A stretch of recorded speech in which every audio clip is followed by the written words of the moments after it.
excited and honored to introduce Arquay Harris, who is our keynote speaker for today. Arquay is the VP of Engineering at Webflow. Prior to Webflow, she has held engineering leadership positions at so many different companies like Slack, Google, and CBS Interactive. Fun fact, she's a developer who also has a master's in design. She loves the marriage of form and function. So interesting and impressive. When not working, she can be found cooking, stumbling over guitar and piano chords, or watching Seinfeld. Welcome, Arquay. Hello, everyone. Nice to see you. I'm so excited to be here today. And I'm going to be talking today about decision-making at scale. And first, I'm going to give a little bit of an introduction, which will be almost everything that you ever wanted to know about me. Not quite everything, but almost everything. And the first thing that I think you should need to know about me is that I have been a Girl Geek supporter from way, way back. And I brought proof. Here are my receipts. This is from a very, very early Girl Geek dinner that I went to. And it was in 2009. And I'm pretty sure that I went to one before that, but this is as far back as Gmail goes. I tried to find an earlier one, but I couldn't. And this is almost a full circle moment for me giving this talk today, because when I think about that time, when I first met Angie, for example, and I was just a very junior leader, and to be here today keynoting and hopefully inspiring and giving some knowledge to the next generation, it just shows the longstanding impact that Girl Geek has had and how much they've represented underrepresented genders and how much they've done for the community and tech. And so I'm just really excited to be here keynoting, and I can't think of a better way to spend International Women's Day. So thank you for having me. So first off, my name is pronounced Arquay. I really wish that I had this very exciting backstory, like I'm named after an African princess or something like that. But really, it's just my parents were obsessed with SEO. It's true. You can find me anywhere on the web, just because they really had foreshadowing. And I have the what is now traditional, non-traditional background. And that I grew up pretty humble background, and I loved mathematics. I was president of the math club, Mu Alpha Theta, the Math Honor Society. I was in math club, and I went to college to become a math teacher because I really believe that math and science are the great equalizers. You can math and science your way out of poverty. I love visiting the island nation of Sokotoa. And I had an after-school job where I was introduced to Illustrator and Photoshop, and I love math, but I noticed I was most engaged when I was drawing something in Illustrator late at night in my dorm room. And I transferred schools to study media arts and design. And anyone who hears me talk about this background, like I mentioned this a lot, because I really do think this non-traditional journey that I've had really is kind of the core that gives me this unique perspective. And so I got into coding initially because I didn't like this process of handing off my designs to someone else. Something got lost in translation. And I figured I have this analytical background. How hard could it be? Other people learned. So I started with Flash, and then I moved on to PHP and Python and all of that. And so I later came out to the Bay Area to go to graduate school, where I did more coding there, but also fine art, painting, 3D. And so I'm this very odd combination in that I am a developer, but I'm also a classically trained designer, and I have an MFA. And this has really served me well because I've been able to have really informed conversations about topography and color. And I also understand what can be built because I'm a developer. And then a lot of things happen, fast forward, and now I work at Webflow. And Webflow for me is, I feel, this perfect mix of art and technology and design. And it's almost just this job that's tailor-made for me, given my background.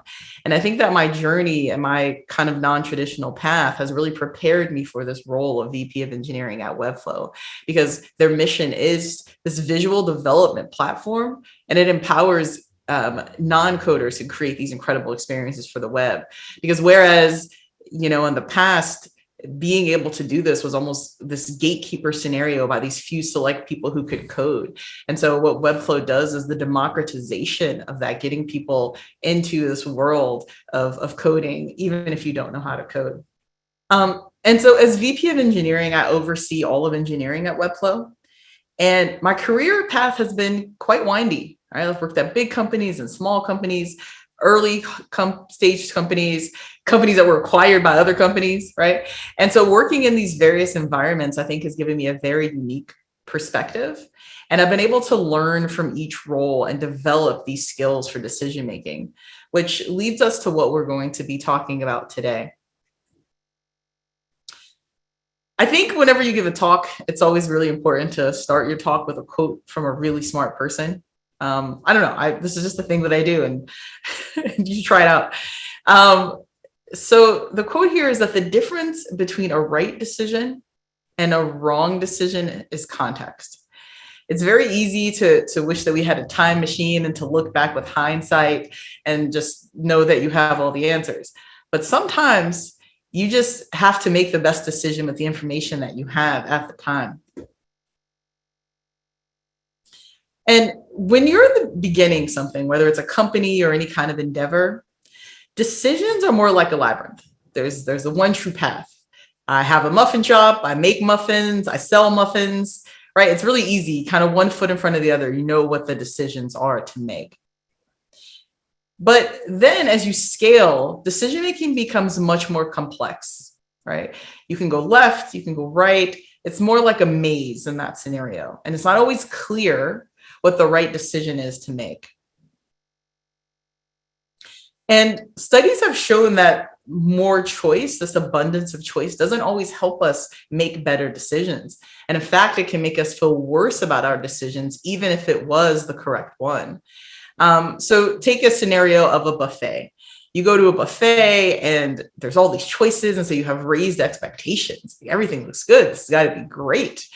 And then you start thinking about that opportunity costs. Where you're like, well, I could get a Mexican, or I could get Chinese. Oh, I had Italian yesterday for lunch. And then you make your choice and you either have regret or anticipated regret, where you think, oh, I should have got what that person got. I don't think I got the right thing. And then you have self-blame, where you just say you never picked the right one, right? And how this can manifest itself in a real world scenario is, let's say you had to make a build versus buy scenario. You do this evaluation, you look at all the tools, you see what's out there, and then you're like, darn it, I should have picked build. And that can lead to this horrible cycle of self-flagellation, which can be unhealthy. And so then how do we know what decision is the right decision? And that very much depends on your perspective. So as an executive or as a senior leader, you have this very unique vantage point where you can see very high level, right? And you might also have information that other people may not have. But then at the same time, you could have someone who is an IC who says, like, look, Arquay, you're way up here. You don't have the perspective. You don't really know what it's like down here in the trenches. And that on call is really nerve-wracking and pretty hard. And so context is really important. So as we just talked about, I have a fine art background, and in undergrad, I studied this film, Rashomon, which is a brilliant film by a brilliant director, Kurosawa. And it's the story of a murdered samurai, and it's told from 3 different perspectives that are all quite different. And so much so that this is now used so much as a cinematic technique that it's referred to as the Rashomon effect. And there's modern examples of this. For example, if you've ever seen the television show The Affair, or if you've ever seen The Usual Suspects, where you take something that happened and you shoot it from different perspectives and you get this kind of story that doesn't really align. And so it's not really that necessarily that these people are unreliable narrators. It's that truth really depends on your vantage point. So then what is the truth, right? Okay, there is no one truth. That's the answer, especially when it comes to decision making, because generally what fuels decision making is priorities, and priorities are very much in the eye of the beholder. And so context matters, and our own experience is rarely the whole truth. And how this can show up in your real world is often because we can't make a decision or we don't know the one true path, we end up being pulled in a bunch of directions. And so we end up making small progress on many things, right? Rather than making meaningful progress on fewer things. And as we scale both our business and our organization, the ability to make that meaningful progress becomes more and more important. And so a question is, what are some things that prevent us from making good decisions, right? Because many things are vying for our attention. And as I said, we're pulled in a bunch of directions. So as the leader of an entire engineering organization, I view my role as sometimes acting as an umbrella to really shield my team, my organization, so that they can get things done, rather than being this funnel that just lets a bunch of process and distractions come through to the point where people are quite literally asking and screaming for help. And to cope with this, we sometimes develop techniques to adapt. And some of those techniques, though, are anti-patterns. So you think to yourself, okay, well, I have to make a bunch of decisions. What's the best way to make a decision? Okay, well, I probably need information. So then you create these boss-like structures where people are pushing information up to you constantly, rather than creating leaders, empowering people, pushing authority downwards. And then when you do that, you can scale yourself and your decision-making, and then also your organization. And now, while you want to empower people to make decisions, there's also a balance, because when we don't always have the conviction and we're sometimes can be unsure about how to make a decision, you get the dreaded consensus-based decision-making, where you have to get everyone's opinion and no one can agree. And so then because of that, you end up making no decision. So you get this paralyzation of indecision that happens. And like everything has a shadow side, right? So you want to have conviction, but you want to be mindful of the extreme, because you get this IKEA effect where you think, well, I made it, so it must be great, or my ideas are the best. And so you don't want to shut out all external opinions and believing only in your ideas and putting those above everything else. So everything is balance, right? And so overall, I would say that when making decisions, it's important to be open to new perspectives. So there's a balance between open to new ideas and also consensus-based. Now, I will totally fully admit that sometimes, like this graphic, I'm a square person. It's like, but I'm a square, and I have decided that I'm square and I'm a square. But the key to being a good decision maker is that you need to learn to let the expertise of others aid you in your decision making, and not have so much conviction that you can become stubborn. And I fully recognize that it's easy to say, well, just have conviction, like just do what you think is best. But conviction is hard, because how do you know if you're making the right decision, particularly if that decision affects a lot of people? As leaders, we aren't making decisions in isolation. It affects some decision that you make can impact someone's life or their livelihood or their family, right? So it's not always easy to know. And so the question of how do you know if you're making the right decisions, the truth is that you don't. But there's some things that you can do to gut check. And one example of this is the front page test. How would you feel if your actions were on the front page? Would you be embarrassed? Would you squirm? Would you feel shame about it? Or would you stand proud and happily defend those decisions? Another thing that you can do when evaluating your ideas is it can be good to think about it in terms of a dialectic, right? So if you have some idea or some new process, think about what is the antithesis of this? What is the antithetical reaction that someone could have? So that sometimes can lead you to resolution, or it can prepare you if you need to defend your position and show that you've thought it through.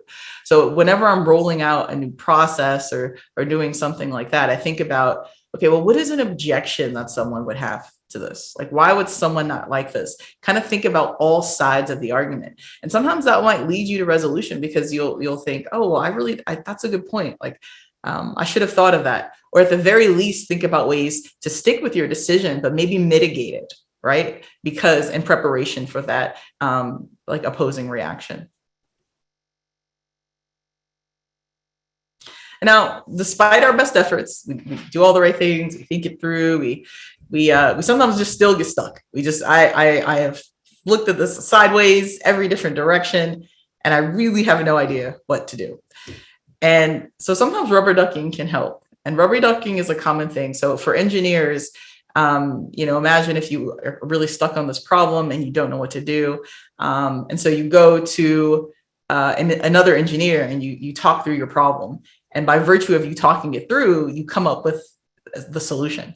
And so the idea behind rubber ducking is, it doesn't need to be another engineer. It could literally be anything. It could be a rubber duck, right? And so that thought process of saying it out loud, it's just like, eureka, I know what to do. And I have certainly been the benefit of getting unstuck by rubber ducking. And I want to say that this is not easy, because to adapt your approach to decision-making requires a pretty significant change in mindset. And change can be overwhelming because you think, where do you start?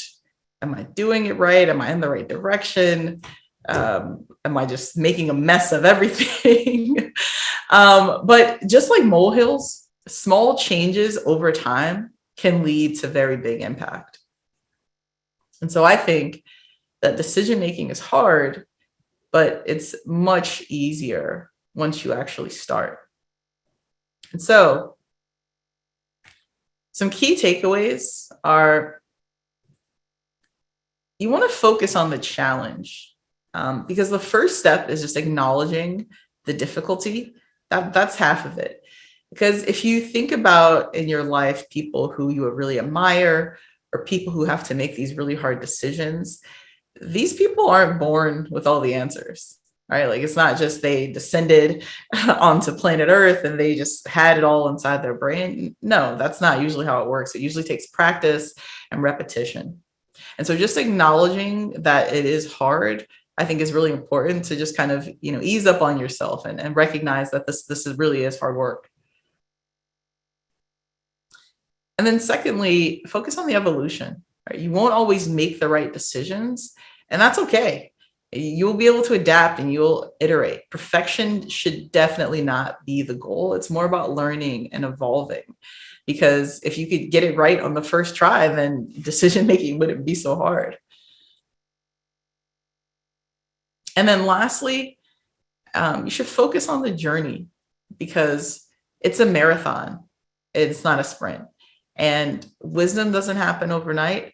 And as you grow as a leader and you face new challenges, you'll learn and you'll grow, and decision-making will become easier and easier. So thank you so much for your time. It was really great to be here today.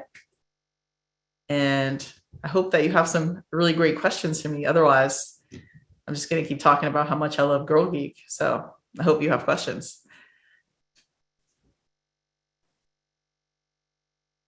Oh, thanks. I'm reading the chat. Everyone's so kind. Thank you. So I'll do a little self-moderation here. And I got a couple questions in chat. And Angie, definitely correct me if I'm wrong. If I'm supposed to wait for the moderator, please just someone hop on. But otherwise, I'm just going to go through these. The first one is, what would you say were the two most difficult things you encountered as you climb to your current position? Ooh, that's an interesting thing, right? Because first, I want to just dig into the climb to your current position thing, because I used to talk a lot about self-advocacy and about how to advocate for yourself and how to advocate for others. And I always talked about thinking about your highest aspiration. And I would say that when I was a little baby developer, I don't know that my highest aspiration was to be a VP of engineering. Actually, I would say that it was not. Because VPs manage directors, who manage managers, who manage ICs. And the thing that I really loved about management was kind of that one-to-one connection, right? And so given that, I think that maybe possibly is inherent in what I would say was the most difficult thing, which is I think when I give the talk about self-advocacy, I talk about thinking about your highest aspiration and making sure that you reevaluate it.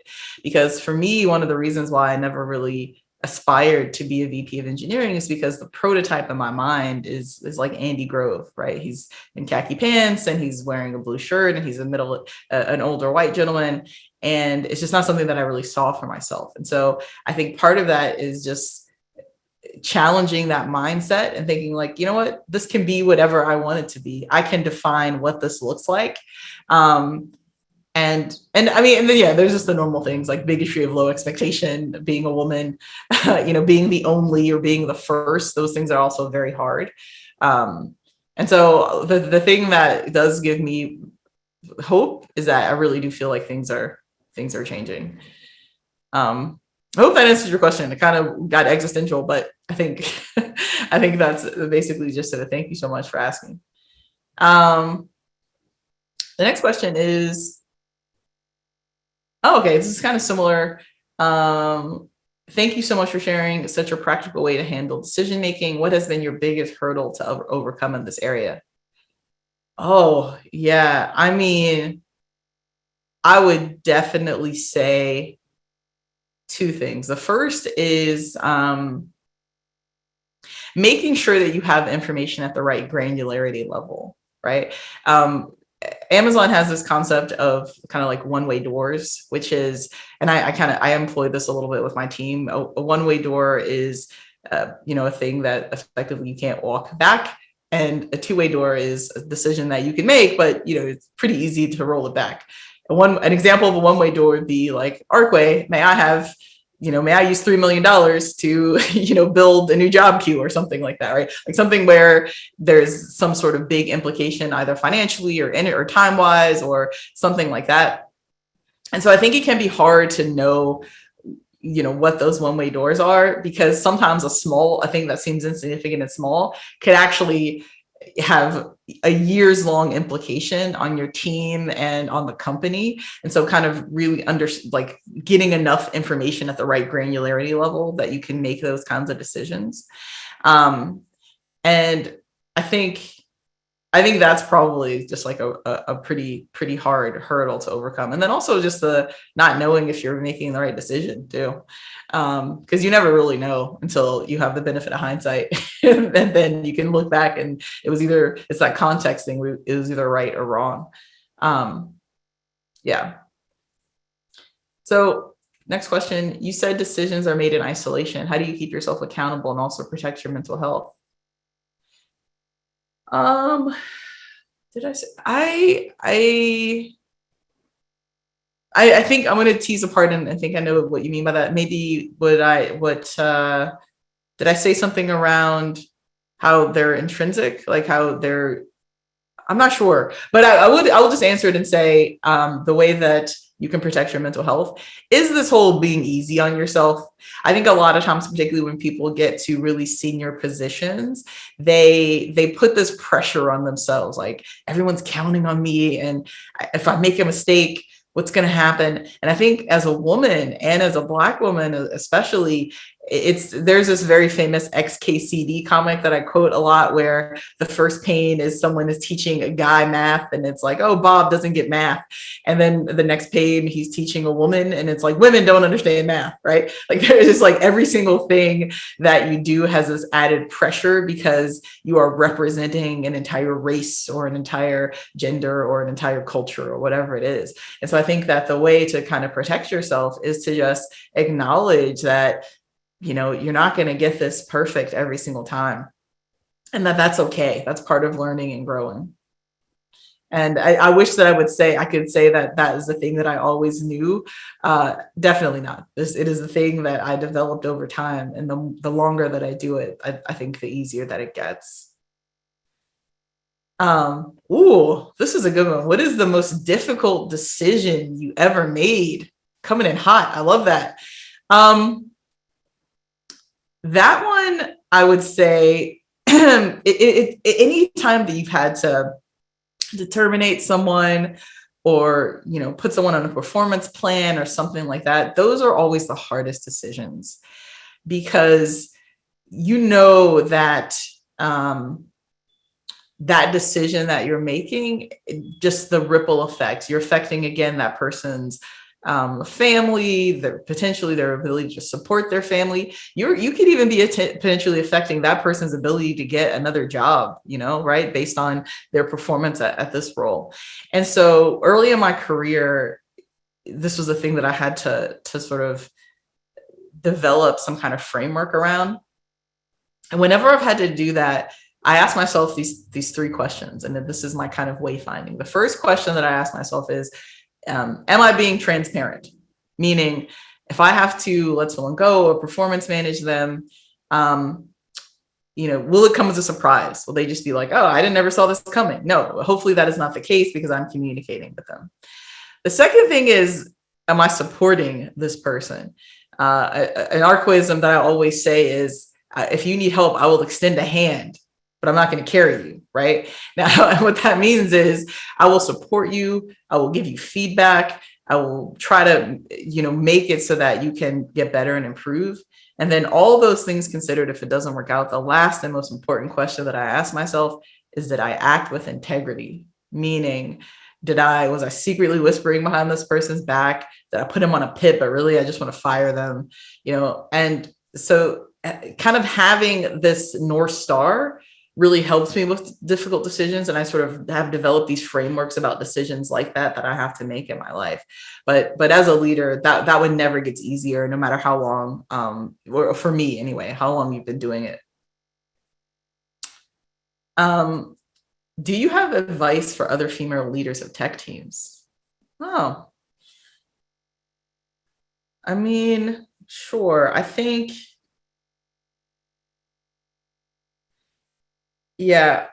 I would say develop a support system, because I don't really feel that I had that coming up, because it was so isolating, because I was generally either the only woman. I mean, there's many teams that I worked on where out of dozens and dozens of people, I was the only woman. And certainly I've worked on teams where out of dozens, maybe 100 people, I was the only Black person. And it is very hard. And so when you don't have that community, you can start to second guess yourself and make decisions become hard. And I'll give like one kind of anecdote that I've shared a few times, which is I one time had a conversation with a white male, cisgender white male, and I asked him, I said, imagine if every single day you had to go to work and every single person that you worked with was a woman. And now imagine every single one of those women was Black. And that is the reality for so many of us in tech, where we are just so marginalized. And one of two things would happen. You would either try to assimilate as much as you can. You would try to get yourself a head wrap, or maybe you get some braids or something. You would try to fit in as best you can. Or you would completely second guess yourself and not have any semblance of self. You wouldn't get their references. You would have no idea who Issa or Molly were. You would just be like confused all the time. And so for other female leaders, that is quite the reality, particularly at the senior levels. I mean, we can cite many companies where the only person in their executive leadership, or the only person on their board or whatever is a woman, is just one woman. And this is, by the way, like, this isn't what you asked, but this is one of the reasons why I joined Webflow, why it was so attractive to me as a company, is that my partner, who's the VP of product, name's Jay-Z, who is the best person ever. I've really tried. I cannot think in recent memory of another company where the VP of prod and the VP of it. Oh, am I at time? Well, it was a great anecdote, but Jay-Z is amazing. That was the TLDR. But I think that was my last question. It's been great. So thank you so much. Thank you, Arquay. I really loved your engagement with the audience. Sorry to leave you hanging. I was typing away. I was like, oh no, I have to find her window. So sorry. Thank you so much for taking all the questions. I love your quote in your talk, and thank you so much. Everyone, this is going to be on YouTube later. So if you missed it today, since I know we're all busy people, this will be on YouTube. Don't worry about it. If you're registered, you'll get it in your email. So thank you, Arquay, so much.